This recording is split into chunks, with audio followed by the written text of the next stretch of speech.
సర్వాధికారియు నిరంతర స్తోత్రార్హుడు యేసుక్రీస్తు ప్రభువారి ప్రశస్త నామంలో ఉదయకాలపు వర్తమానాల కొరకు ఎదురు చూస్తున్న మీ అందరికీ ఇమాన్యుయల్ మినిస్ట్రీస్ తరపున మా శుభాభివందనాలు తెలియచేస్తూ ఉన్నాను. క్రీస్తునందు మాకు అత్యంత ప్రియమైన దైవజనాంగమా, ఎలా ఉన్నారు?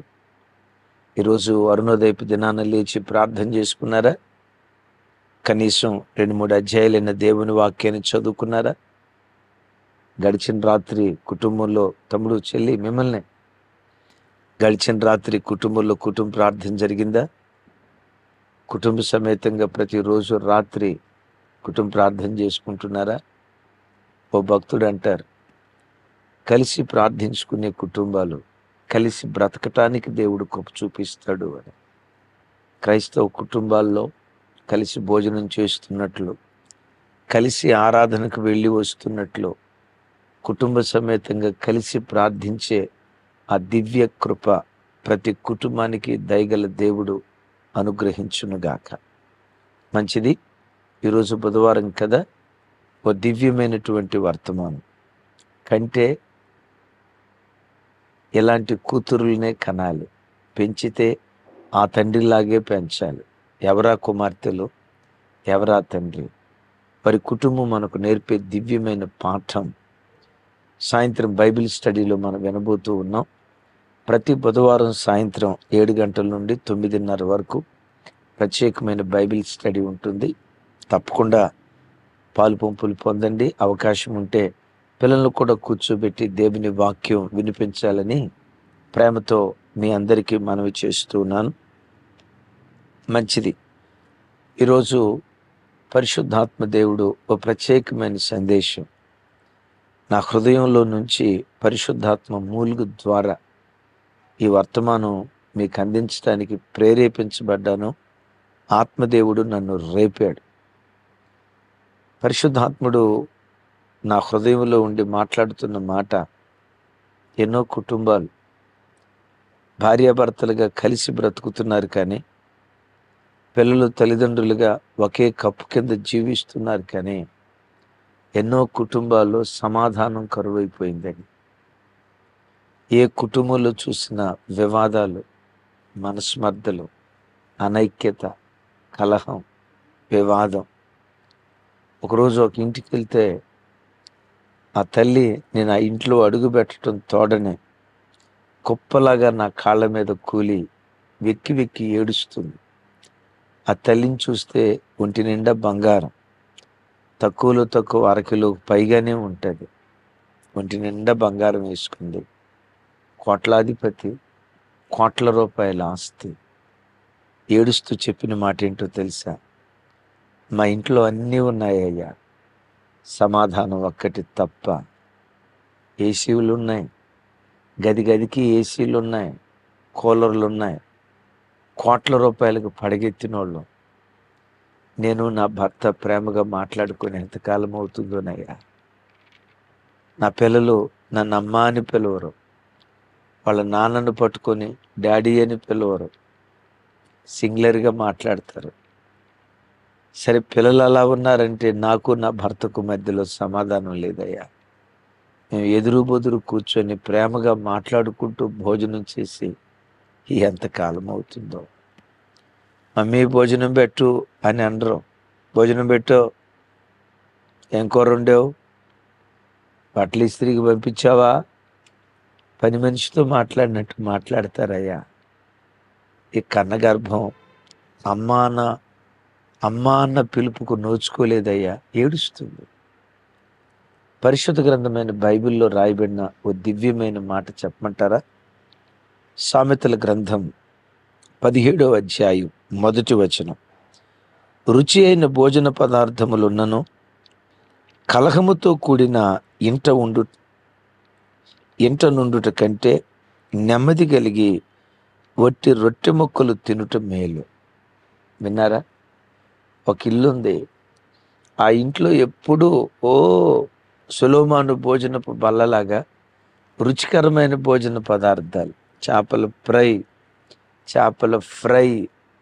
పీతల ఫ్రై, నాటుకోడి, కప్ప బిర్యానీ, కుక్క బిర్యానీ, నక్క బిర్యానీ, అన్ని రకాల ఆకాశ పక్షులు మొదలుకొని నేల మీద ప్రాకే పురుగుల వరకు, నేల మీద సంచరించే 4 కాళ్ళ జంతువులు మొదలుకొని సముద్రంలో ఈదే చేపల వరకు సకల విధాలైన రుచికరమైన భోజనాలు ఉన్నాయి ఈ ఇంటిలో.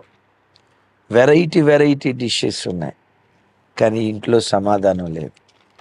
రెండో ఇల్లుందే, ఆ ఇంట్లో ఎండిపోయిన వట్టి రొట్టె ముక్కలు తప్ప కనీసం కూర గ్రేవీ కూడా లేదు.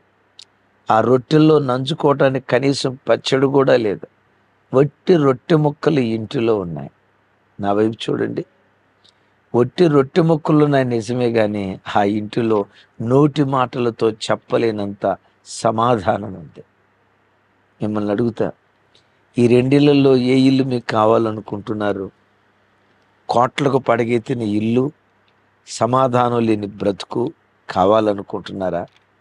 రొట్టె ముక్కలున్నా పర్వాలేదా, కారపు మెతుకులు తిన్నా పర్వాలేదయ్యా, నెమ్మదిగా బ్రతికితే చాలు, అదే 10,000 అన్నట్లుగా ఉన్నారా?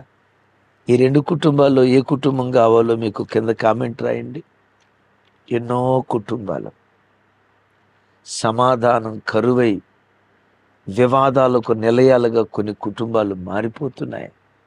తమ్ముడు, చెల్లి, మిమ్మల్ని ఒక మాట అడుగుతా. మీ భార్యాభర్తలు ఎలా ఉంటున్నారు? పిల్లలు మీతో సఖ్యంగా ఉంటున్నారా? అయిలారా, మీ భార్యాభర్తల మధ్యలో, తండ్రి పిల్లల మధ్యలో బంధాలు, అనుబంధాలు ఏ రీతిగా ఉన్నాయి? ఎడముఖం పెడముఖంగా ఉంటున్నారా? వివాదాల కారణంగా కుటుంబాలు ఉంటున్నాయా? ఓ మాట, కుటుంబాలలో వివాదాలు ఉంటే ఏం జరిగింది? ఈ వివాదాలకు కలిగిన కారణం ఏంటి? కలహాలు మన ఇంట్లోకి రాకుండా ఉండాలంటే ఏం చేయాలి? విన్నారా? కలహాలు ఒక ఇంటిలో ఉంటే ఏం జరిగింది? 3 మాటలు చెప్తాను. ఇదే 17వ అధ్యాయంలో భక్తుడు మాట్లాడుతూ ఇలా అంటాడు. చూడండి, 17వ అధ్యాయం 19వ వచనం. కలహప్రియుడు, దుర్మార్గప్రియుడు, తన వాకిండ్లు ఎత్తు చేయువాడు, నాశనము వెతుకువాడు. విన్నారా? కలహప్రియుడు. నీ ఇంట్లో నువ్వు కలహించేదానిగా ఉంటే, సమాధానాన్ని ప్రియంగా ఎంచక గొడవలు పడే మనస్తత్వం నీలో ఉంటే, కలహప్రియుడు, దుర్మార్గప్రియుడు, ఇంటికి వాకిలుంటే ఆ వాకిలి ఎత్తేసి, అదే ద్వారబంధాలు ఎత్తేసి, ఎవరైనా రావచ్చు, ఎవరైనా కుక్కలు రావచ్చు, నక్కలు రావచ్చు, పందులు రావచ్చు, ఏదైనా రావచ్చు పోవచ్చు అన్నట్లుగా తలుపులు ఎత్తేవాడి ఇల్లు ఈ 3 నాశనం అయిపోతాయట. వాడు నాశనాన్ని వెతికేవాడట. మీకు తెలుసా, ఎన్నో బ్రతుకులు నాశనం అయిపోవటానికి కలహం కారణం. ఇది చెప్పకూడదేమో, కానీ మీకు తప్పదు. పరిశుద్ధాత్మ దేవుడు చెప్తున్నాడు చెప్పమని. వాస్తవంగా నాకు మనస్కరించలా, కానీ ఆత్మదేవుడు చెప్పమనే. పేరుగాంచిన వివరాలు నేను చెప్పలేను. పేరుగాంచిన ఓ సెలబ్రిటీ వివాహమైంది, కలహాలు వచ్చాయి, వీడొద్దు, రెండో వివాహం చేసుకుంది, వాడితో కలహాలు వచ్చాయి, డివోర్స్ తీసుకుంది. మూడోవాడు ఎవడో ఆల్రెడీ మ్యారీడ్, తనతో నేను చేసుకుంటాను అంటే తనతో కాపురం చేసింది. వాళ్ళ మధ్యలో ఏం జరిగిందో తెలీదు, చివరికి ఊరేసుకొని చచ్చిపోయింది. కలహం కలహం కలహం, బ్రతుకు నాశనం అయిపోయింది. భర్తతో కలహిస్తున్నావా? చెల్లి, నా వైపు చూడు. భర్తతో కలహిస్తున్నావా? భార్యతో కలహిస్తున్నావా? తల్లిదండ్రులతో కలహించేవాడిగా ఉన్నావా? వెళ్ళే సంఘాలలో కలహప్రియులుగా ఉంటున్నారా? తస్మాత్ జాగ్రత్త. వాడు నాశనాన్ని కోరుకుంటూ నాశనాన్ని వెతుకుతున్నాడు. దేవుని వాక్యం మాట్లాడుతుంది. రెండో మాట చెప్పమంటారా? ఏ ఇంట్లో కలహం వివాదాలు ఉంటాయో ఆ ఇంటిలో నీచ కార్యక్రమాలు జరుగుతాయట. ఇంటికొస్తే భార్య పదే పదే పదే పదే పదే పదే పదే పదే ప్రతి దానికి సాగదీసి కలహపడే భర్తగా, కలహపడే భార్యగా ఒక ఇంట్లో భార్యాభర్తలుంటే ఆ భర్త అక్రమ సంబంధాలకు వెళ్ళే ప్రమాదం ఉంటుంది. ఆ భార్య త్రోవ తప్పే ప్రమాదం ఉంటుంది. నీచమైన కార్యక్రమాలు ఆ ఇంట్లో జరుగుతాయని దేవుని వాక్యం మాట్లాడుతుంది. ఇది ఎక్కడ రాసిందన్నా అంటారా? యాకోబు పత్రికలో ఉంటుంది. తెలిసిన వాళ్ళు కింద రెఫరెన్స్ రాయండి. మీకు మెదడుకు మేత పెట్టాలని. అవును, ఆ భర్త దగ్గరికి భార్య సంతోషంగా రాలేదు. ఆ భార్య దగ్గరికి ఆ భార్యను భర్త సంతోషంగా తన దగ్గరికి తీసుకోలేడు. భార్యాభర్తల మధ్యలో ఉన్న బంధం చెడిపోతుంది. తద్వారా ఏం జరుగుతుందో తెలుసా? అక్రమ అక్రమ అక్రమ సంబంధాల్లోకి ప్రజలు వెళ్ళిపోతున్నారు. మూడో మాట, నువ్వు కలహిస్తూ ఉంటే, కలహించి నువ్వు ప్రార్థన చేస్తే నీ ప్రార్థన దేవుడు వింటాడా? మీ కంఠధ్వని పరమందలి దేవునికి వినబడకుండున్నట్లు మీరు ఉపవాసం ఉంటున్నారు కానీ కలహిస్తూ ఉపవాసం ఉంటున్నారు అంటాడు. కలహం నాశనాన్ని తెస్తే, కలహం నీచ కార్యక్రమాలు జరిగేటట్లుగా చేస్తే, కలహం మూడో మాట విన్నారు కదా, నీ ప్రార్థన దేవుని సన్నిధికి చేరకుండా, ఆ కలహ ప్రియత్వం నీ ప్రార్థన దేవుని సన్నిధికి చేరకుండా ఆటంకపరుస్తుంది. తమ్ముడు, చెల్లి, ఎందుకు లేచి ప్రార్థన చేసుకునేది? ఆ ప్రార్థన దేవుడు విని జవాబు ఇవ్వాలని కదా. 2 గంటలు ప్రార్థన చేసావు, గంట ప్రార్థన చేసావు. భర్తతో కలహించి నువ్వు ప్రార్థన చేస్తే నీ ప్రార్థన దేవుడు ఎలా వింటాడు? భార్యతో కలహించి నువ్వు ప్రార్థన చేస్తే నీ ప్రార్థన దేవుడు ఎలా వింటాడు? ప్రార్థన ముఖ్యమే. సమాధానంతో కూడుకున్న ప్రార్థన చాలా ముఖ్యం. మర్చిపోకండి. ఆత్మదేవుడు పదే పదే నా హృదయంలో నుంచి రోదిస్తూ చెప్తున్నాడు. నువ్వు కూడా భర్తతో కలహించేదానిగా ఉన్నావేమో చెల్లి. భార్యతో కలహించేవాడిగా, చెల్లి గయ్యాలి దానిగా, తస్మాత్ జాగ్రత్త. పరిశుద్ధాత్మ దేవుడు నీతో మాట్లాడుతున్నాడు. తల్లిదండ్రులకు వ్యతిరేకించి తిరుగుబాటు చేసే కలహప్రియుడిగా బ్రతుకుతున్నావేమో.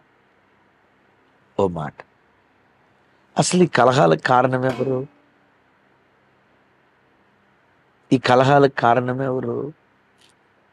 కుటుంబాలు సమాధానంగా బ్రతకాల్సినవి, భూమి మీదే స్వర్గసీమలుగా ఉండాల్సిన క్రైస్తవ కుటుంబాలు ఎందుకు ఈ అసమాధానం? ఎందుకు ఈ వివాదాలు? ఏ కుటుంబంలో చూసినా కొంతమంది చెప్తారు, అన్నా ఏదో ఒక మంచి రుచికరమైన ఆహార పదార్థం చేసుకొని పిల్లలకు కడుపు నిండా పెట్టి, నేను ఒక ముద్ద తిని భర్తకు ఒక ముద్ద పెట్టి సంతోషంగా ఒక ముద్ద తిందామని అనుకుంటామన్నా, భోజనం చేసే కాడే గొడవ అయిద్దన్నా. ఎన్నోసార్లు ఆ ఎంగిలి ప్లేట్లు అట్లాగే పడేసి, ఆ అన్నం ప్లేట్లు అట్లాగే వదిలిపెట్టేసి ఏడ్చుకుంటా, ఆ రాత్రి అంతా ఏడ్చుకుంటా, పడగదిలోకి వెళ్ళి ఏడ్చుకుంటా పండుకున్న దినాలు ఉన్నాయి.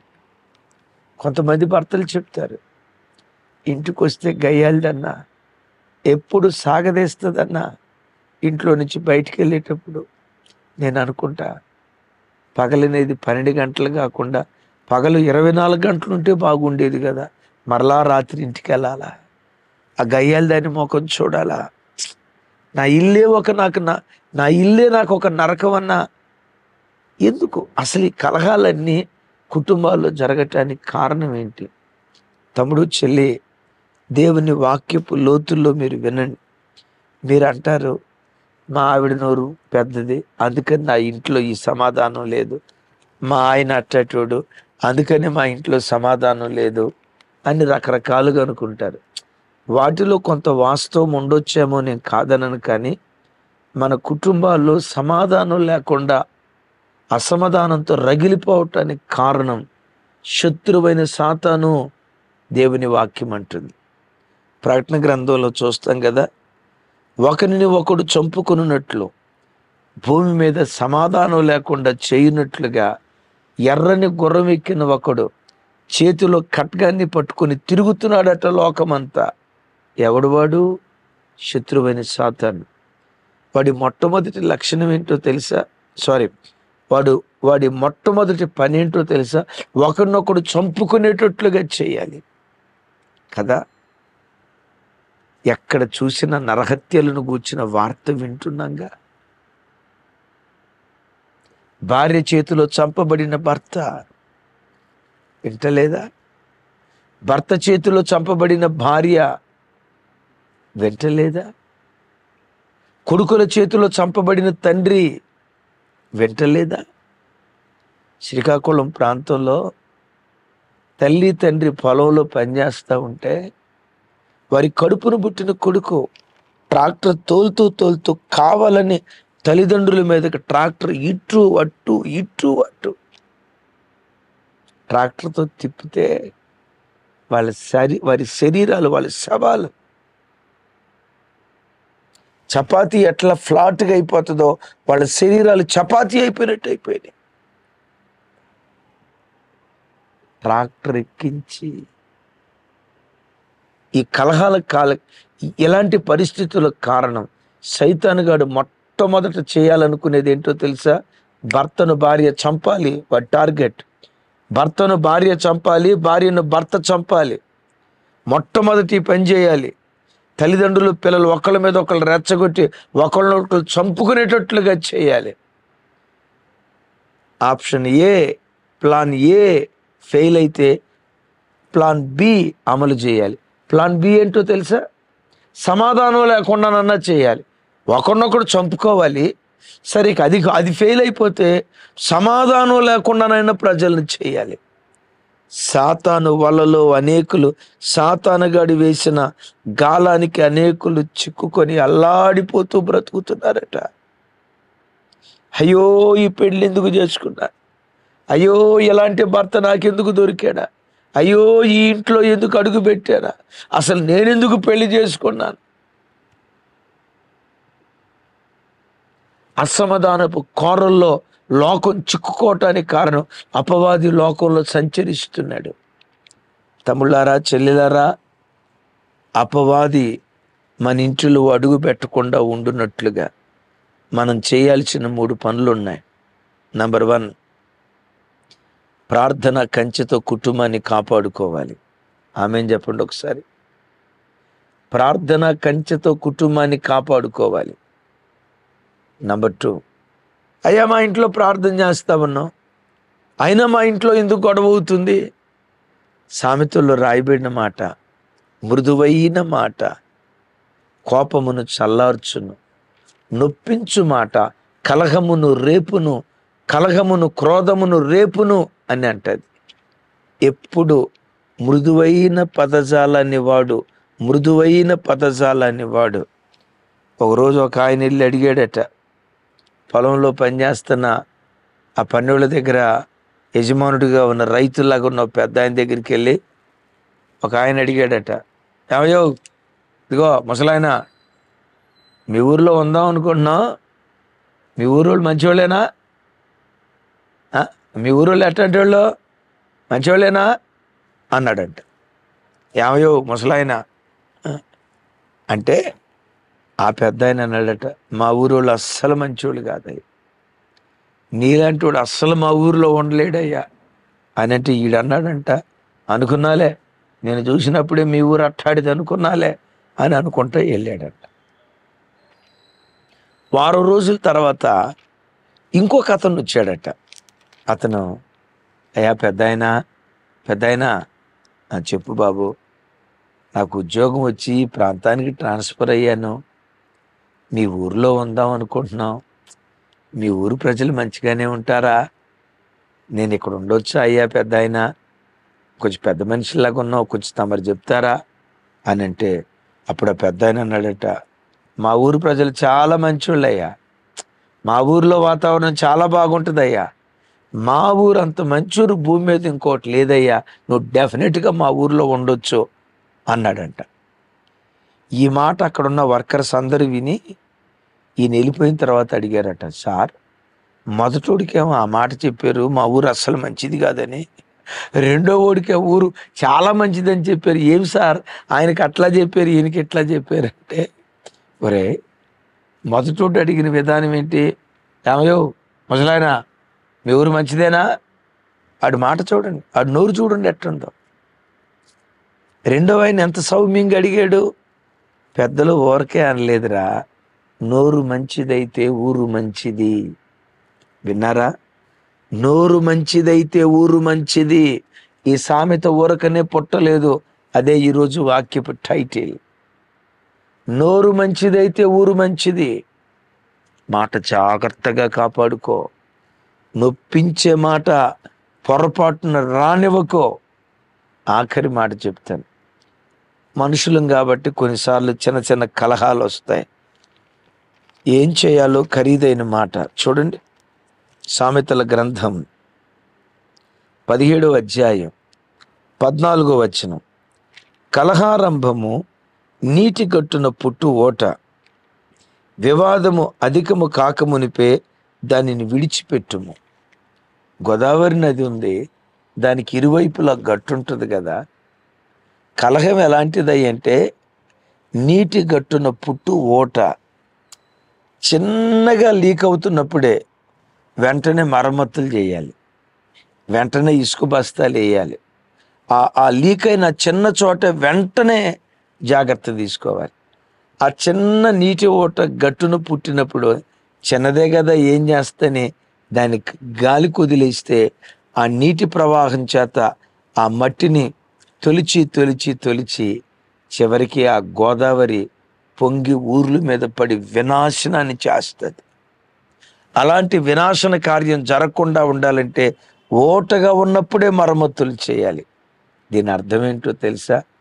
గొడవ ప్రారంభం కాబోతుందంటే వెంటనే వివాదాన్ని విడిచిపెట్టి పక్కెళ్ళిపోవాలి. చాలాసార్లు చెప్పా, మన చర్చికి వచ్చే 2 భార్యాభర్తలు వివాహమై 25 సంవత్సరాల తర్వాత ప్రార్థన చేయించుకోవటానికి వచ్చారు. నేను సరదాగా అడిగా, అన్నా మీ పెండ్లై 25 సంవత్సరాలు అవుతుంది కదా, ఎన్నిసార్లు కొట్లాడుకున్నారు మీ కాపురంలో అన్న. ఆయన పక్కా నవ్వుతూ, దేవుని మహా గొప్ప కృపను బట్టి ఒక్కసారి కూడా మేము కొట్లాడుకోలేదన్న. నేను సరదాగా అడిగా, అక్క అలిగి సూట్ కేసు తీసుకొని పుట్టింటికి ఎన్నిసార్లు వెళ్ళిందన్న. దేవుని మహా గొప్ప కృపను బట్టి ఒక్కసారి కూడా వెళ్ళలేదన్న అన్నాడు. నేనన్నా, మీకు కోపాలు రాలేదా? కోపాలు రాకుండా ఎట్లుంటాయన్నా? కోపం మనిషి అన్న తర్వాత కోపం ఉంటుంది, కానీ కోపం ఉంది కానీ కోపాలు వచ్చింది కానీ మేము కొట్లాడుకోలేదు అన్నాడు. ఏంటంటే ఆ రహస్యం ఏంటో చెప్తావా? ఏమి లేదన్నా, నేను ఎప్పుడైనా గుడ్లు ఎర్ర చేసి పళ్ళు పొటపొటమని గురుగుతా కోపంతో మాట్లాడితే నా భార్య నా ఎదుట నిలవబడదన్నా. ఆహా, వెంటనే కిచెన్లోకి పరిగెత్తిద్దన్నా, బట్టలారేయటానికి బాల్కనీ మీదకి వెళ్ళిపోద్దన్నా, ఇక అది కూడా కదా కుదరకపోతే కిందకి వెళ్ళిపోద్దన్నా, ఒక్క 5 నిమిషాలు ముఖం చాటేసిద్దన్నా. మనిషి ఏదో కోపంగా ఉన్నట్టున్నాడు, ఏదో ఆవేశంగా మాట్లాడుతున్నాడు. ఈ టైంలో మాటకు మాట, ఏమండి మంటలో నువ్వు పెట్రోల్ పోస్తే బొగ్గుమంటదిగా, అదే నీళ్లు పోస్తే చెప్పండి, అదే నీళ్లు పోస్తే. కొంతమంది స్త్రీలు ఏం చేస్తారు తెలుసా? నువ్వు 1 అంటే నేను 10 అంట, నేను ఎందుకు తగ్గుతా?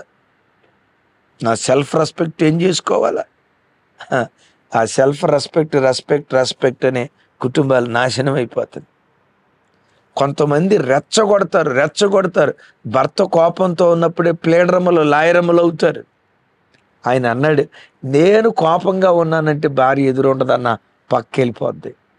వివాదం అధికం కాకమునిపి విడిచిపెడతదట తల్లి. నేను అన్న కోపం నీకు ఒక్కడికేనా, సిస్టర్కి లేదా అన్న. పక్క నవ్వుతా ఏమన్నాడు తెలుసా? దానికి కోపం లేకపోవటం ఏంటన్నా, దానికి అసలే బీపీ అన్నాడు. దానికి కోపం లేకపోవటం ఏంటన్నా, దానికి అసలే బీపీ అన్నాడు. నాకు అర్థం కాక, మరి ఆమెకి బీపీ అయితే కోపం అయితే మరి ఆమెతో గొడవ పడకుండా ఎట్లా కాపురం చేస్తున్నావు?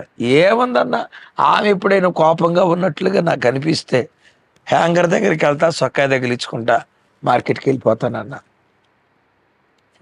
పెద్ద కోపం అయితే అర్ధ గంట తర్వాత వస్తానన్నా. చిన్న కోపం అయితే పావు గంట తర్వాత వస్తానన్నా. ఈ నవ్వుతా ఏమన్నాడు తెలుసా? అన్నావు వచ్చేటప్పుడు ఒట్టి చేతులతో రానన్నా. మరి ఏ చేతులతో వస్తావు? గట్టి చేతులతో వస్తానన్నా. ఏం తీసుకొని వస్తావయ్యా అన్న. వచ్చేటప్పుడు పకోడీ తీసుకొని వస్తానన్నా. మా ఆవిడికి పకోడీ అంటే ఆమంటది, ఇట్టాటి కూడా చెప్తావా అంటది పక్క నుండి. అంటాడు, అయ్యగారికే కదా చెప్పేది. పకోడీ అంటే మహాప్రేమన్న. చనిపోయి ఆఖరి క్షణాల్లో భార్యమణి నీ ఆఖరి కోరికేంటో చెప్పు అని అంటే, పకోడీ తిని చచ్చిపోవాలని ఉందయ్యా అంటదన్నా. దాని బలహీనత నాకు తెలుసన్న. ఆ పకోడీ పొట్టలు ముందేస్తే గతంలో ఏం జరిగిందో మొత్తం మర్చిపోద్దన్నా. విన్నారా? ఇది జ్ఞానం. కలహ ఆరంభం నీటి గట్టున పుట్టు ఓట, అధికం కాక మునిపే విడిచిపెట్టాలి. అమ్మో మనిషి ఏదో కోప, భార్య ఏదో కోప, అమ్మో కొంచెం మౌనంగా ఉండు, భూమి మీదే పరలోకం చూస్తావు. ఒకవేళ మనుషులు చిన్న కోపతాపాలు వస్తే ఏం చేయాలో తెలుసా? సూర్యుడు అస్తమించే లోపే వారితో సమాధాన పడాలి. వాక్యం వింటున్న చెల్లి, తమ్ముడు, భర్తతో సమాధానం లేదా? ఈరోజే భర్తతో సమాధానపడు. భార్యతో సమాధానం లేదా? ఈరోజే భార్యతో సమాధానపడు. తల్లిదండ్రులతో సమాధానం లేదా? ఈరోజే సూర్యుడు అస్తమించే లోపే వారితో సమాధాన పడి, మరలా చెప్తున్నా, కారపు మెతుకులు తిన్నా పర్వాలా, నెమ్మదిగా బ్రతికేవాడే ఐశ్వర్యవంతుడు, భాగ్యవంతుడు. అలాంటి నెమ్మది, సమాధానం మన కుటుంబాలకు దేవుడు సమృద్ధిగా దయచేయునుగాక. చెప్పండి, నోరు మంచిదైతే ఊరు మంచిది. అటు కృప దేవుడిచ్చునుగాక. ప్రార్థన. తండ్రి, మాతో మీరు మాట్లాడిన మాటలకై స్తోత్రాలు. ఈ వాక్యం వింటున్న నీ ప్రజల కొరకు వందనాలు ప్రభా. ప్రతి బిడ్డ నోటిని జాగ్రత్తగా కాపాడుకునే కృపద ఇచ్చే, మృదువైన మాటలు ప్రసాదించు. శత్రువు యొక్క తంత్రాలు, కుట్రలు, కుయుక్తులు పసిగట్టే భాగ్యం మీ దయను బట్టి ప్రసాదించు. ఏ ఇంట్లో అసమాధానపు దోత పనిచేస్తున్నాడో యేసు నామం పేరిట వాడి కార్యాలు లయమైపోవునుగాక, వాడి ఆలోచనలు నిర్వీర్యమైపోవునుగాక. ఈ వాక్యం వింటున్న ప్రతి బిడ్డ కుటుంబంలో నెమ్మది, సమాధానం యేసు నామంలో దయచేయుదురుగాక. సమాధానకర్తగా మీరు అడుగు పెట్టుదురుగాక. యేసు నామం పేరిట ప్రార్థించి స్తుతించి పొంది ఉన్నాం తండ్రి. ఆమేన్. తండ్రి అయిన దేవుని ప్రేమ, కుమారుడైన యేసుక్రీస్తు వారి దివ్య కృప, పరిశుద్ధాత్మ దేవుని సహవాసం మనకు సకల పరిశుద్ధులకు సదా తోడయుండి నడిపించునుగాక. ఆమేన్, ఆమేన్,